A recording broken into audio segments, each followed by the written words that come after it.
Num sábado, 9 de dezembro de 1531, um índio cristão chamado Juan Diego ia para a missão franciscana de Tlatelolco para assistir à missa em honra de Nossa Senhora.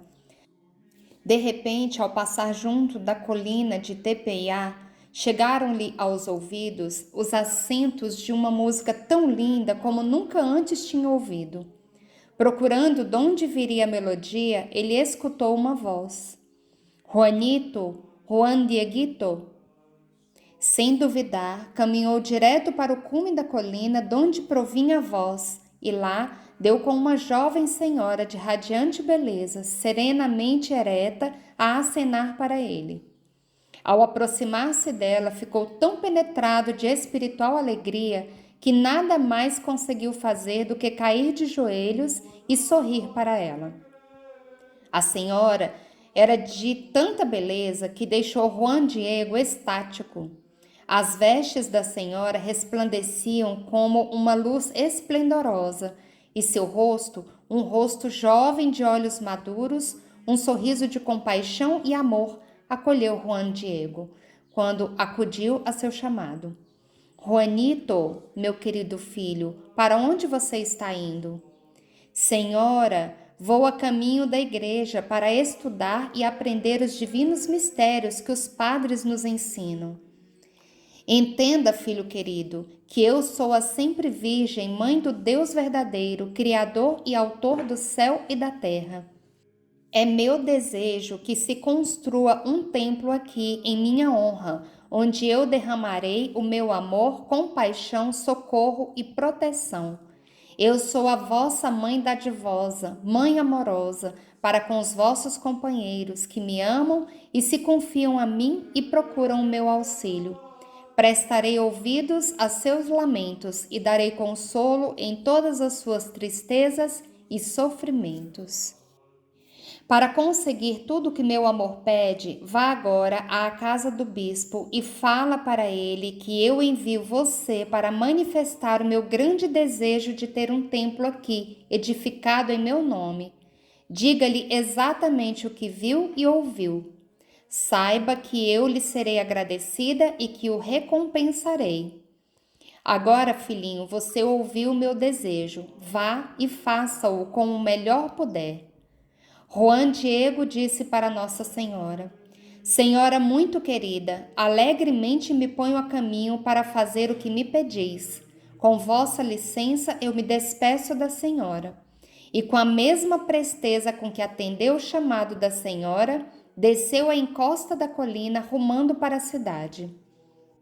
Chegando à residência do bispo, que então era Frei Juan de Zumaraga, ele teve uma longa espera antes de ser atendido. Ajoelhado diante do bispo, ele disse vir, amando da Mãe de Deus, que lhe aparecera na colina de Tepeia e lhe pedira que transmitisse os seus desejos ao bispo.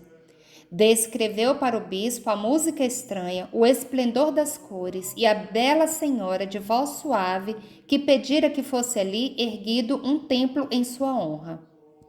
O bispo ouviu com atenção, manifestou simpatia para com aquele pobre índio, mas também alguma desconfiança. Não seria aquilo mais uma história asteca a respeito da deusa da fertilidade, cujo templo se erguia também nos arredores de Tepeia? O demônio costuma ser tão esperto para enganar os fiéis. Por isso respondeu a Juan Diego: Eu vou pensar um pouco sobre tudo o que você me falou. Volte daqui a alguns dias. Juan, desanimado com a recusa do bispo, sentiu-se embaraçado para explicar à senhora o que tinha acontecido. Voltou para a colina, temendo que seu fracasso magoasse a senhora. Talvez não fosse ele a pessoa mais indicada para transmitir a mensagem. Deveria escolher um outro mais capacitado que ele para levar a cabo aquela missão. Subiu rápido a coluna de Tepeia e logo seus olhos encontraram a luz maravilhosa. Lá estava a senhora. Correu para ela e ajoelhou. Minha querida senhora, eu obedeci à vossa ordem e fui à casa do bispo. Ele me recebeu bondosamente e escutou com atenção. Mas quando me respondeu, eu percebi que não acreditava em mim. Senhora muito querida, o bispo pensa que eu estou inventando tudo. Por isso, mande outro mensageiro mais considerado para transmitir vossa mensagem, a fim de ser acreditado. Eu sou apenas um simples índio. Eles não acreditaram em mim. Nossa Senhora lhe disse: Filho muito querido, você precisa compreender que há muitos servos de categoria a quem eu poderia confiar a minha mensagem. No entanto, eu escolhi você para esta missão. Volta de novo ao bispo amanhã. Fala-lhe em meu nome e informa-o que é o meu desejo que ele tome a seu cargo a ereção do templo que estou pedindo. Diga-lhe que sou eu, em pessoa, Santa Maria, sempre Virgem, Mãe de Deus, que está enviando você. Juan sentiu renascer a coragem. Tranquilizado, falou assim a Nossa Senhora: Minha querida senhora, eu irei com prazer transmitir o vosso pedido ao bispo. Talvez ele não queira me ouvir ou mesmo não acredite em mim. Eu voltarei aqui amanhã à tarde para vos dizer qual a resposta do bispo. Com vossa licença eu me despeço de vós, minha boa senhora. Domingo de manhã cedo, Juan Diego foi assistir à missa em Tlatelolco, depois foi à residência do bispo. Chorando, ele relatou que conversara de novo com a Mãe de Deus e que ela o conjurara a pedir ao bispo que edificasse um templo na colina de Tepeiá. O mandava, disse, era certamente a Mãe de Jesus Cristo. Desta vez, o bispo se mostrou mais acessível e interrogou Juan minuciosamente. Filho, disse-lhe, o seu recado me interessa. Quem sabe você poderia me trazer algum sinal de que é mesmo a Mãe de Deus que deseja a construção de um templo na colina de Tepeiá? E Juan prometeu trazer o sinal. O bispo intrigado chamou 2 membros de confiança de sua casa, falando em castelhano para não ser compreendido por Juan. Disse-lhes que seguissem a Juan até o ponto onde dissera ter ocorrido a visão. Deviam-lhe trazer um relatório completo de quanto vissem e ouvissem. O bispo despediu a Juan. Os servos seguiram-no até um pequeno regato, onde ele desapareceu. Em vão procuraram e, indignados, voltaram dizendo que não era digno de crédito. Nesse, entretanto, Juan subira à colina, onde a bela senhora o esperava. Deu-lhe conta do pedido do bispo e ela lhe disse: Muito bem, meu filho, venha novamente amanhã de manhã, e você obterá o pedido para o bispo. Amanhã, ao alvorecer, eu o esperarei aqui. Ao chegar em casa, Juan Diego encontrou seu tio, Juan Bernardino, muito doente. Ficou preocupado com a saúde do tio, a quem muito queria, e no dia seguinte tratou da saúde dele. Não deu, portanto, para acudir a seu compromisso com a senhora do Tepeiá. O tio piorou e, temendo a iminência da morte, pediu que o levasse ao mosteiro de Santiago Tlatelolco procurar um padre para os últimos sacramentos. Na terça-feira, 12 de dezembro, Juan passava de novo perante a colina de Tepeiá. Então se lembrou de que tinha falhado ao seu compromisso para com a Santíssima Virgem Maria. E eis que Nossa Senhora o deteve no caminho. O que é que o preocupa, meu filho? Aonde é que estás indo? Cheio de vergonha, Juan falou de sua urgente missão em favor do tio. Perdoai-me, senhora, tende paciência comigo. Quando eu tiver cumprido a minha obrigação, voltarei a vós e transmitirei o vosso recado. Enquanto Juan falava, a senhora olhava para ele com amor e compaixão. Escuta, meu filho, acrescentou ela, não há nada que temer. Não temas a doença de teu tio. Não estou eu aqui a teu lado? Eu sou a tua mãe. Não te escolhi para mim e te tomei aos meus cuidados? Que mais desejas do que isso? A doença do tio não é mortal. Acredite agora mesmo que ele já está curado. Maria falou ainda para o índio: Vá, meu filho, para o topo da colina, onde me viu pela primeira vez. Lá encontrarás uma grande variedade de flores. Colha-as e as traga para mim. Era inverno, a neve recobriu os campos. Naquela época não nasciam flores, naquela região do México. Juan Diego sabia disso, porém, mesmo assim obedeceu. Juan subiu, colheu as flores e as colocou dentro da sua tilma. E Nossa Senhora logo depois tomou as flores, as ajeitou dentro do manto do índio. Filho querido, lhe disse, essas rosas são o sinal que você vai levar ao bispo. Diga-lhe em meu nome que nessas rosas ele verá minha vontade e a cumprirá. Você é o meu embaixador e merece a minha confiança. E continuou. Quando chegar diante do bispo, desdobre a sua tilma e mostre o que carrega, porém só na presença do bispo. Diga-lhe tudo o que viu e ouviu, nada omitindo. Diga-lhe que eu o mandei ao topo da colina e que você ali colheu essas flores. Repita a história toda, de sorte que o bispo o acreditará e irá construir o templo pelo qual eu me empenhei. Nossa Senhora então despediu Juan, que logo se dirigiu à residência episcopal.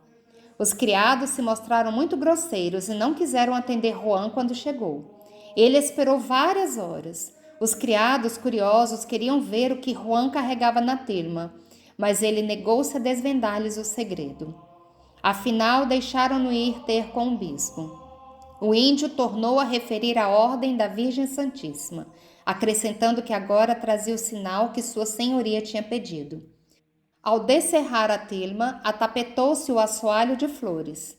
Estas jaziam-lhe aos pés, ainda cintilantes de orvalho, e a reacender seu delicado perfume.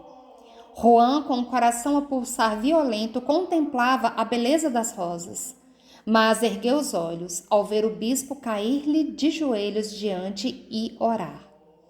Lágrimas semelhantes às gotas de orvalho das rosas escorriam-lhes dos olhos. Tinha os olhos fitos não nas rosas, mas no interior da tilma. Lá estava impressa a imagem da Virgem Santíssima, da qual a vira em Tepeia. Os dois homens perderam a noção do tempo que levaram a contemplar o sinal milagroso. Afinal, o bispo tomou a tilma de Juan Diego e a colocou respeitosamente no seu oratório particular e, chorando, deu graças a Deus e à sua Mãe Imaculada. Cheio de consideração para com Juan Diego, o bispo o reteve em casa todo aquele dia. Na quarta-feira, acompanhou o índio ao lugar onde a Mãe de Deus pedira para ter o seu templo. Finalmente, Juan pediu licença ao bispo para ver o tio, que, segundo ele dizia, fora curado por Nossa Senhora. O bispo mandou que alguns criados o acompanhassem com instruções de trazer Juan Bernardino, o tio, à casa se o encontrassem bem de saúde. Quando viu aquele cortejo acompanhando Diego, o tio se impressionou. Juan Bernardino escutou o sobrinho contar como a Mãe Santíssima lhe assegurara sua cura milagrosa e, ouvindo descrever a senhora, o ancião assentia sorrindo. Eu também a vi, disse. Ela veio a esta casa e me falou. Era de beleza jamais vista e me falava com carinho, dizendo querer ser chamada Tequatenov, isto é, que teve origem no cume da pedreira. Esta palavra, moldada à língua espanhola, transformou-se em Guadalupe, Santa Maria de Guadalupe, embora não tenha falado porquê. Comparando suas experiências, deram-se conta de que a aparição a Juan Bernardino acontecera na mesma hora em que a senhora garantira a Juan Diego a cura do doente. A fama do milagre se espalhou rapidamente por todo o território. A multidão de curiosos acorreu à casa do bispo para venerar a imagem, e o bispo transferiu a sagrada efígie para a catedral e a colocou em cima do altar-mor para que todos a vissem. Logo depois da aparição a Juan Diego e da aprovação do bispo, grande número de índios pôs mãos à obra da construção da ermida em Tepeia, conforme o pedido da Virgem Maria. Estudos sobre o poncho. Estudos realizados sobre o poncho do índio Juan Diego revelam que a pintura não foi feita por materiais existentes na natureza e nem fabricados pelo homem. Nos olhos da Virgem Maria, dentro da íris e da pupila, vê-se a cena em que o índio abre sua tilma na sala do bispo, com todas as pessoas presentes na sala, conforme foi descrito em documentos posteriores. Tem uma família de um lado, o índio e o bispo do outro. O olho reflete a luz como o olho humano. Em janeiro de 2001, o engenheiro peruano José Alstetonsman revelou o resultado da pesquisa de 20 anos com a ajuda da NASA. Os olhos da imagem, ampliados 2.500 vezes, mostram umas 13 pessoas, crianças, mulheres, o bispo e o próprio Juan Diego, no momento da entrega do poncho ao bispo. Richard Kuhn, Prêmio Nobel de Química, descobriu que a imagem não tem corantes e que após 470 anos continua com seu brilho. O pano do poncho não dura mais do que 20 anos e começa a se desfazer, o que não acontece com o poncho do milagre, que já dura quase 500 anos. Concluíram que o que forma a imagem de Nossa Senhora não é pintura. A fibra de Ayaté cacto não suportaria as tintas da época. Além disso, não existe esboço ou marca de pincel. Grandes milagres aconteceram ao longo dos 500 anos de história da aparição de Nossa Senhora de Guadalupe. O povo sofrido do México teve sua esperança renovada com esta visita e permanência de Nossa Senhora em suas terras. Nossa Senhora, em um ato de delicadeza, apareceu como uma índia morena, vestida como uma índia grávida. Em sua roupa está retratado o céu com a posição das estrelas do dia em que ela apareceu.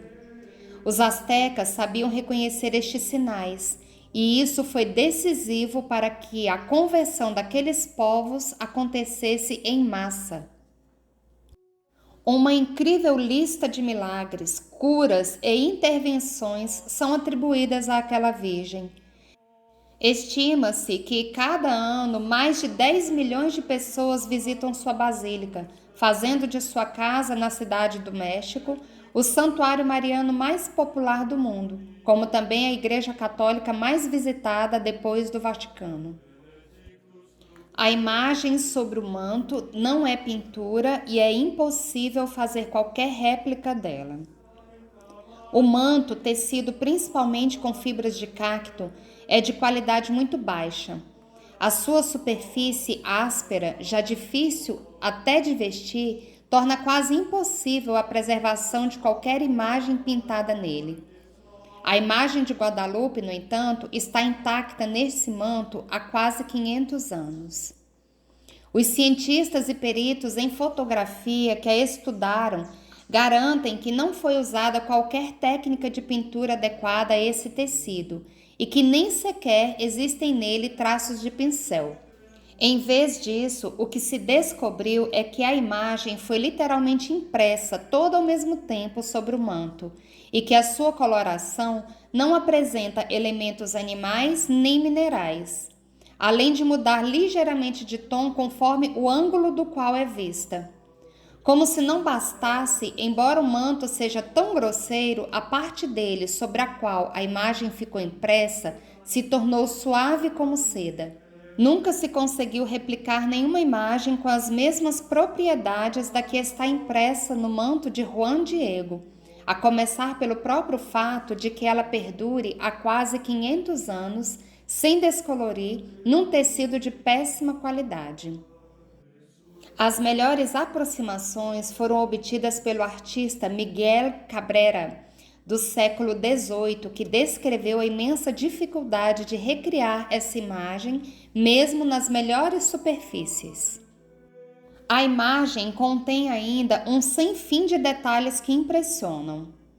O cabelo solto da Virgem de Guadalupe é um símbolo asteca da virgindade. Uma das mãos é mais morena e a outra é mais branca, indicando a união entre os povos. As 46 estrelas impressas no manto representam exatamente as constelações vistas no céu da noite do dia 12 de dezembro de 1531. Os raios do sol, maior divindade venerada pela cultura asteca, se intensificam justamente no ventre da imagem de Maria, que está grávida. A lua sob os pés, além de evocar a mulher vestida de sol com a lua sob seus pés, descrita no Apocalipse, também evoca o próprio nome do México na língua asteca, centro da lua. O anjo, representado com asas de pássaros típicos da região da Cidade do México, simboliza a junção entre a terra e o céu. O manto tem características de um corpo humano vivo. Em 1979, o biofísico Dr. Philip Callahan, da Universidade da Flórida, analisou o manto com tecnologia infravermelha e descobriu que a malha mantém uma temperatura constante de 36,6 a 37 graus Celsius, que é a temperatura normal de uma pessoa viva. O médico mexicano Dr. Carlos Fernández de Castillo, que também examinou o tecido, encontrou sobre o ventre da Virgem Maria uma flor de 4 pétalas que os astecas chamam de Nahuiolin, símbolo do sol e da plenitude. Prosseguindo seus exames, Dr. Fernández de Castillo concluiu que as dimensões do corpo de Nossa Senhora na imagem eram as mesmas de uma gestante há poucos dias de dar à luz. E 12 de dezembro, dia da aparição, é bem próximo de 25 de dezembro, Natal. O oftalmologista peruano Dr. José Alte Tosman se concentrou em estudar os olhos da imagem da Virgem de Guadalupe. Com magnificação de 2.500 vezes, ele identificou o reflexo de até 13 indivíduos em ambos os olhos, com proporções diferentes, exatamente como acontece quando o olho humano reflete uma imagem. Parece ser a captura do exato momento em que Juan Diego desdobrou o manto diante do arcebispo Zumárraga e das demais pessoas presentes na ocasião. O manto, apesar da péssima qualidade, parece ser indestrutível. Em 1785, durante uma limpeza do vidro que protege o manto, derramou-se solvente de ácido nítrico sobre grande parte da imagem, que deveria ter sido instantaneamente corroída. No entanto, a imagem se restaurou sozinha em 30 dias e continua intacta até hoje, com pequenas manchas somente em partes do manto que não contém a imagem. Em 1921, um militante anticlerical colocou diante da imagem na Basílica de Nossa Senhora de Guadalupe um vaso de rosas que na verdade continha 29 cargas de dinamite. A explosão fez voar pelos ares desde o piso até o genuflexório de mármore, atingindo até mesmo janelas a 150 metros de distância. Um pesado crucifixo de bronze e os candelabros de metal que estavam ao lado da imagem se retorceram com a força da explosão. No entanto, a imagem e seu vidro de proteção, que nem sequer era à prova de balas, ficaram perfeitamente intactos. A música oculta na imagem da Virgem de Guadalupe. Além de mostrar como estavam as constelações no momento em que Nossa Senhora de Guadalupe apareceu para Juan Diego, se colocadas em uma partitura musical, elas formam uma melodia que, quando montada com arranjos musicais, forma uma linda canção. Padre Eduardo Chaves afirmou que somente com a imagem original sai a harmonia perfeita e atualmente já tem um arranjo sinfônico. É verdade, surge música da imagem da Virgem de Guadalupe. Tentaram repetir o experimento com cópias dos séculos XVI e XVII da imagem, nas quais as estrelas e as flores estão a critério do pintor, mas a única coisa que obtiveram foram ruídos e não harmonia. Padre Chaves é o postulador da causa de canonização de Juan Diego, hoje santo, e um dos maiores especialistas na aparição de Nossa Senhora de Guadalupe. Ó gloriosa Mãe de Deus, Nossa Senhora de Guadalupe, padroeira da América Latina, abençoai esta casa e a família que aqui reside. Protegei nossos filhos, livrando-os das maldades e dos perigos deste mundo. Guardai nosso lar, escondendo-o dos olhos dos maus. Que nesta casa o nome de Deus seja sempre invocado com respeito e amor. Que os seus mandamentos sejam observados com fidelidade. Que vosso bendito nome, ó Mãe querida, seja sempre lembrado com muita devoção. Que a palavra de vosso Filho Jesus seja sempre meditada e seguida todos os dias de nossa vida. Honra, louvor e glória ao Pai, ao Filho e ao Espírito Santo, a Trindade Santíssima. Santíssima Mãe de Guadalupe, que mostrastes vosso amor e vossa ternura aos povos do continente americano, acumulai de alegria e de esperança a todos os povos e a todas as famílias do mundo. A vós, que precedeis e guiais nosso caminho de fé rumo à pátria eterna, encomendamos as alegrias, os projetos, as preocupações e os anelos de todas as famílias. Protegei as crianças e os adolescentes que se veem perdidos nos perigos que se apresentam neste tempo em que vivemos. Ó Virgem Maria, a vós recorremos confiando em vossa ternura de mãe. Não deixeis de ouvir as preces que vos dirigimos pelas famílias de todo o mundo neste crucial período da história. Pelo contrário, acolhei-nos em vosso coração de mãe e acompanhai-nos em nosso caminho rumo à pátria celeste. Amém.